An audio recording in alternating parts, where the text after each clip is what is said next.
দেখেন, আল্লাহ পাক হেদায়েত এবং বুঝ সবাইকে দিবেন না। আল্লাহ যে আপনাকে এই কথাগুলো শোনার তৌফিক দিচ্ছেন, বোঝার তৌফিক দিয়েছেন, আপনার কান পর্যন্ত পৌঁছে দিয়েছেন, আপনি সৌভাগ্যবান।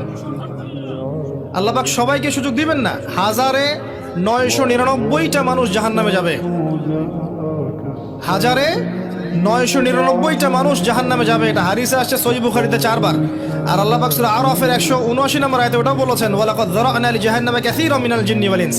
প্রচুর জিন আর মানুষকে দিয়ে আমি জাহান্নাম পূর্ণ করে দিব। লাহুম কুলুবুন লা ইয়াফকাহুনা বিহা, হৃদয় ছিল উপলব্ধি করতো না। ওয়া লাহুম আযানুন লা ইয়াসমাউনা বিহা, কান ছিল শুনতো না। ওয়া লাহুম আ'য়ুনুন লা ইবসিরুনা বিহা, চোখ ছিল দেখতো না। উলাইকা কাল আনআম, এরা ছিল গবাদি পশুর মতো।